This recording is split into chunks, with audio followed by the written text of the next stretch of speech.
नमस्कार, मी मानिनी गद्रे.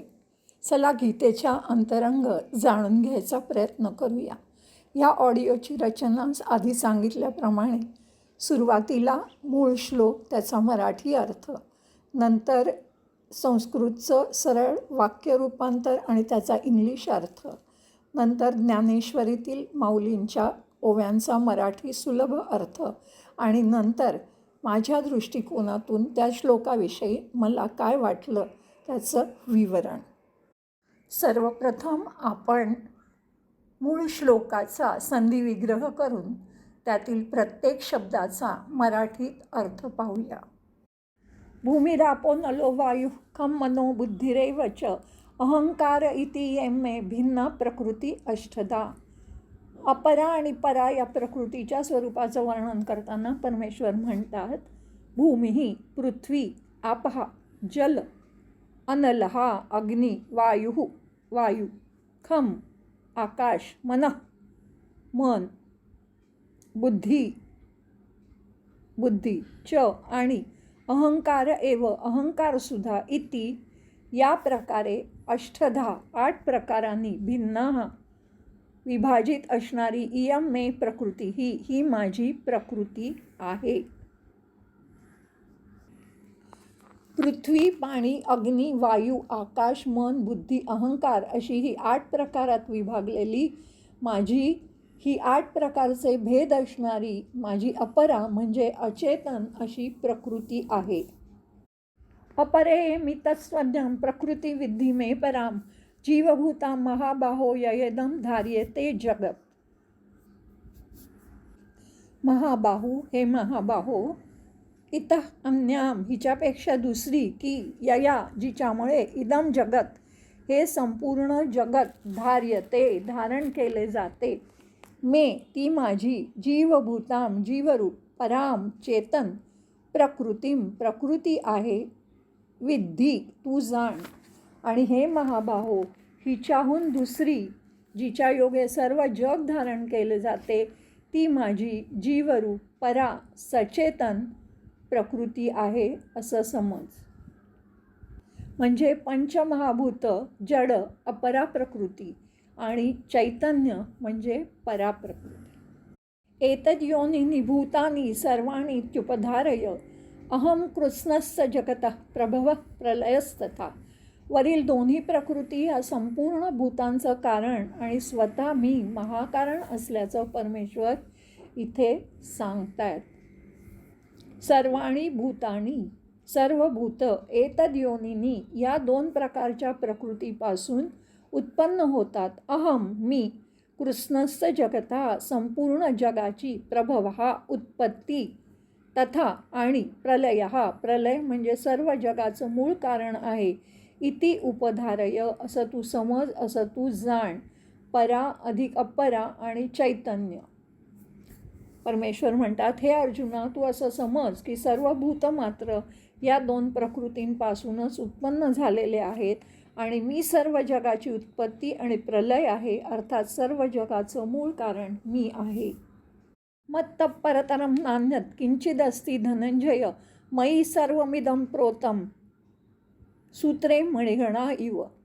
आपल्या स्वरूपाच्या व्यापकतेचे वर्णन करताना परमेश्वर म्हणतात, म्हणून धनंजय, हे धनंजया, मत्तः, माझ्यापेक्षा, अन्यत, दुसरे, किंचित, कोणतेही, परतरम, परम कारण, न अस्ति, नाही, सूत्रे, सुतातील, मणिगणः इव, सुतांच्या मण्यांप्रमाणे, इदम सर्वम, हे संपूर्ण जग, मयी, माझ्यामध्ये, प्रोतम, गुंफलेले आहे.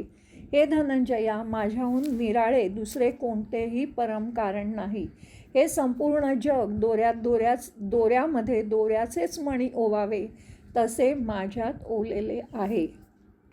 म्हणजेच तुम्ही माझ्यातच ओवले गेलेले आहात. आता आपण मूळ संस्कृत श्लोकाचं सरळ वाक्यात रूपांतर करूया आणि त्या पूर्ण श्लोकाचा इंग्रजीमध्ये अर्थ पाहूया. भूमी, आपः, अनलः, वायुः, खं, मनः, च बुद्धिः, एवं अहंकारः इति इयं मे प्रकृतिः अष्टधा भिन्ना. अर्थ, water, fire, wind, sky, mind, intellect, and ego are the eightfold divisions of my prakriti, that is nature. महाबाहो इयम अपरा इतः अन्यां जीवभूतां मे प्रकृतिं परां विद्धि यया इदं जगत् धार्यते. Arjuna, this is my prakriti of lower order. Know the other one to be my prakriti of higher order, the life element by which this world is supported. सर्वाणि भूतानि एतत् योनिनि इति उपधारय अहं कृष्णस्य जगतः प्रभवः तथा प्रलयः. Know that all existence has its origin in these two prakritis.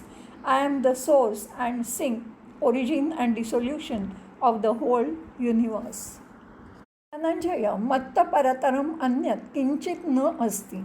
सूत्रे मणिगणः इव मयि इदं सर्वं प्रोतम. Dhananjaya, there is nothing whatsoever beyond me. Like beads on a string, all this universe is strung on me. आता आपण याच श्लोकाच्या संदर्भात माऊलींनी ज्ञानेश्वरीमध्ये रचलेला ओव्यांचा सुलभ असा मराठीत अर्थ समजून घेऊया. भूमिरापो नलो वायु खम मनो बुद्धिरेवच अहंकार इति यमे भिन्ना प्रकृती अष्टधा. महत्त्वातीत माझी ही जी माया आहे पार्था, ती जणू काही निज अंगाची पडछाया आहे.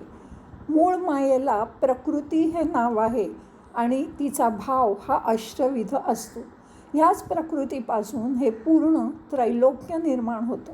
तुझ्या मनात असा जो विचार असेल, अभिप्राय असेल की ही अष्टधा प्रकृती कुठली, तर आता मी त्याचं विवेचन तुला करतो. ते 8 भाग असे आहेत.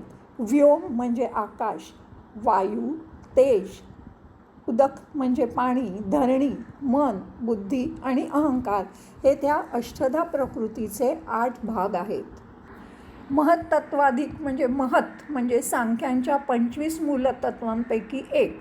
विश्वबुद्धी, मूल प्रकृती किंवा अव्यक्त प्रकृतीपासून निघालेले पहिले सूक्ष्म व्यक्त तत्व. नव्या कल्पाला आरंभ होतो त्यावेळी अव्यक्त प्रकृती प्रथम महत म्हणजे बुद्धी या रूपाने प्रकट होते. सांख्यशास्त्राप्रमाणे प्रकृती म्हणजे प्रधान, अव्यक्त, माया, प्रसवधर्मिणी, गुण, क्षोभिणी इत्यादी. महत किंवा बुद्धी म्हणजेच मती, ज्ञान, ख्याती, आसुरी इत्यादी. अहंकार म्हणजेच अभिमान, तेजस इत्यादी. आणि 5 कर्मेंद्रिय, 5 ज्ञानेंद्रिय, 5 तन्मात्रा म्हणजे मिसळ न होता शब्द, स्पर्श, रूप, रस आणि गंध या गुणांची निरनिराळी अतिसूक्ष्म मूळ स्वरूप. आणि 5 महाभूत, 25वे तत्व म्हणजे पुरुष, ज्ञ किंवा द्रष्टा. अशी ही 24 तत्व आणि 25वा तो द्रष्टा. अपरे मितस्वन्यां प्रकृतीं विद्धि मे पराम जीवभूता महाबाहो ययेदं धार्यते जगत. पार्था, ह्या 8 जी साम्यावस्था आहे ती माझी दुसरी पराप्रकृती जी श्रेष्ठ आहे ती दुसरी माझी प्रकृती आहे. ह्या पराप्रकृतीला जीव असं नाव देतात की जी जड पदार्थांना सजीव करते, त्यांच्यातील जाणीवेला, चेतनेला जागे करते आणि मग मनाला शोक, मोह वगैरे हिच्या जवळ असण्यामुळे निर्माण व्हायला लागतात. म्हणून बुद्धीमध्ये ज्ञान निर्माण होतं आणि हीच प्रकृती अहंकाराचं कौशल्याने संपूर्ण जगाला ही धारण करून राहते. पराप्रकृती. अपराप्रकृतीचे पृथ्वी, आप, तेज, वायू, आकाश, मन, बुद्धी आणि अहंकार असे 8 विभाग आहेत. यांची जी साम्यावस्था म्हणजे हे 8ही प्रकार जिथे समत्वानी राहतात, म्हणजे हे 8 ज्या ठिकाणी लीन होऊन असतात तिला पराप्रकृती किंवा जीव असं म्हणतात. बुद्धीला जाणण्याची शक्ती ह्याच्याचमुळे मिळते. हा जीव जेव्हा स्थूल प्रकृतीचा अहंकार धारण करतो तेव्हा ह्या भूतसृष्टीची टाकसाळ उघडते.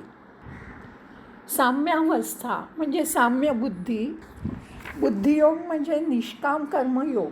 फलाशेच्या ठिकाणी बुद्धी न ठेवता कर्म करण्याची युक्ती किंवा समत्व बुद्धी. ओघाने प्राप्त झालेले कर्म ईश्वर चिंतनपूर्वक करीत राहणे आणि त्याच्या फळाविषयी आसक्ती अपेक्षा नाही अशी बुद्धी असणं.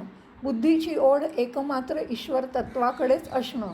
विषय इंद्रिय यांच्या ओढीमुळे बुद्धीला अनेक फाटे न फुटणं. भावना आणि विचार या दोहोंची ओढ ईश्वराकडेच असणं याला बुद्धियोग असं नाव आहे. साम्यावस्थेमध्ये सर्वत्र एकरूपत्वाचा अनुभव येतो. समवायी रूप साम्यावस्थामध्ये खळबळ नाहीशी होऊन एकरूपत्व पावल्याने म्हणजेच अनेकता नाहीशी झाल्याने अव्यक्तात लीन होणं. एतद्योनीनि भूतानि सर्वाणि इत्युपधारय अहम कृष्णश्च जगतः प्रभवः प्रलयस्तथा. पार्था, स्थूल प्रकृतीशी कौतुकाने मिसळून जाऊन पार्था ही प्रकृती निर्माण होते आणि जणू काही ही प्राणींच्या वेगवेगळ्या वर्गरूपात उघडलेली नाण्यांची टाकसाळच सुरू होते. मग चतुर्विध आकृतींचे ठसे आपोआप उमटत जातात आणि जरी त्यांचे मोल सारखेच असले तरी ते भिन्न भिन्न आकार आपल्याला जाणवतात. 84 लक्ष योनींचे आकार सहजपणे तयार होतात आणि हे आकार त्याला काही माप संख्याच उरत नाही इतके आकार निरनिराळे अर्जुना निर्माण होतात. अशा असंख्यात आकृतींनी सगळ्या मायेचा गाभारा जणू भरून जातो. योग्यतेने जरी ही एक असली, ही भूतात्मक नाणी जरी योग्यतेने एक असली तरी त्याच्या समृद्धीचं मग प्रकृती आपोआपच मोजमाप घेते.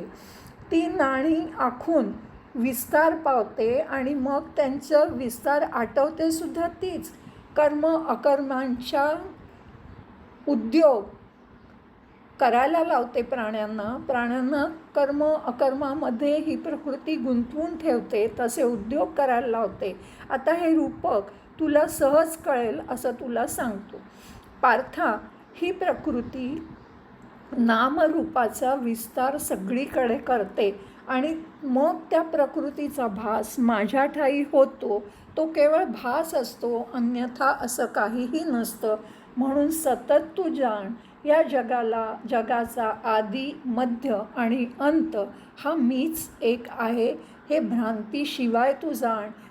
भ्रांती मनातनं काढून टाक. चतुर्विध म्हणजे खाणी. 4 प्रकारच्या सजीव सृष्टीचे उत्पत्ती प्रकारावरून 4 वर्ग केले आहेत. त्यांना 4 खाणी असं म्हणतात. पहिलं म्हणजे उद्बीज म्हणजे मातीतून रुजणारे, माती फोडून वर येणारे म्हणजेच वनस्पती वगैरे. दुसरं म्हणजे स्वदेज म्हणजे घामापासून निर्माण होणारे, उदाहरणार्थ ढेकूण वगैरे. तिसरं अंडज, अंड्यातून निर्माण होणारे म्हणजे पक्षी, साप, मासे वगैरे. चौथं जरायुज, जारज म्हणजे वारेतून जन्मणारे पशु, मनुष्य वगैरे. असे हे चतुर्विध. 84 लक्ष प्रकारचे जन्म. मनुष्य 4 लक्ष, पशु 20 लक्ष, कृमी 11 लक्ष, खेचर म्हणजे आकाशात उडणारे 10 लक्ष, जलचर 9 लक्ष, स्थावर 3 लक्ष म्हणजे एकूण 84 लक्ष योनी. तत्परतरं नास्ति किंचिदस्ति धनंजय मयि सर्वमिदं प्रोतं सूत्रे मणिगणा इव. पार्था, मृगजळ जे असतं त्याचं मूळ सूर्य आहे. केवळ सूर्याचा किरण हे त्याचं मूळ नाही. त्याच्या मुळाशी गेलास तर त्याचं मूळ कारण सूर्य आहे. तसंच आदिमाया प्रकृतीपासून जी सृष्टी निर्माण झाली आहे तिचा जर तू मुळाशी गेलास तर तत्वतः सगळं काही मीच आहे. म्हणून उत्पत्ती, स्थिती आणि लय हे केवळ माझ्यामध्येच होत असतं हे तू जाण. मी ह्या विश्वाला धारण केलेलं आहे. जणू काही एका दोऱ्यात ओवलेले हे सगळे मणी आहेत. उत्पत्ती, स्थिती आणि लय म्हणजे उत्पन्न होणे, असणं आणि नाहीसं होणं म्हणजे नाश पावणं. कल्पनेत येणाऱ्या किंवा इंद्रियांना कळणाऱ्या सर्वच पदार्थांना ह्या तिन्ही स्थितीत क्रमाक्रमाने असतात. आता या श्लोकाबद्दल माझ्या दृष्टिकोनातून मला काय वाटतं ते आपण पाहूया. 7व्या अध्यायातले 4, 5, 6, 7 या श्लोकांमध्ये परमेश्वर सर्व भूतमात्रांच्या उत्पत्तीला कारण अशा अपरा म्हणजे जड आणि परा चैतन्य प्रकृतीबद्दल सांगताना आपल्याला दिसत आहेत. इथे महत्त्वाचे 2 शब्द म्हणजे विद्धी आणि उपधारय. परमेश्वर प्रेमाने अर्जुनाला हे सगळं ज्ञान देत आहेत आणि ते जाणून घे अशी आज्ञासुद्धा करताना दिसत आहेत. पुढे परमेश्वर म्हणतात की परा आणि अपरा प्रकृतीमुळेच सर्व निर्मिती होत असते आणि त्या उत्पत्ती किंवा प्रलयाचं मूळ महाकारण मीच आहे. आता हे झालं ज्ञान. आता पुढे 7व्या श्लोकात परमेश्वर विज्ञानाचं उदाहरण देत म्हणतात, स्वतःच्या व्यापकतेचे वर्णन तिथे ते करताना म्हणतात की संपूर्ण जग हे माझ्यातच सामावलेलं आहे. जणू काही एका दोऱ्यामध्ये ओवलेले मणी असावे तसा मी दोरा आहे. माझ्यामध्ये सगळं जग ओवलेलं आहे. माझ्याशिवाय दुसरं कुठलंही परम कारण नाही. आता या श्लोकामध्ये स्वतःच्या सर्व व्यापकतेचं वर्णन केलं आहे. तर पुढे जे श्लोक ह्या अध्यायात येतील त्याच्यामध्ये सगळ्या पदार्थात आपण कारणरूपाने कसे आहोत ते आपल्याला परमेश्वरांकडून ऐकायला मिळेल. ते आपण पुढच्या श्लोकांमध्ये पाहूया. गीतार्थ जाणून घ्यायला पुन्हा भेटूया. मनःपूर्वक धन्यवाद.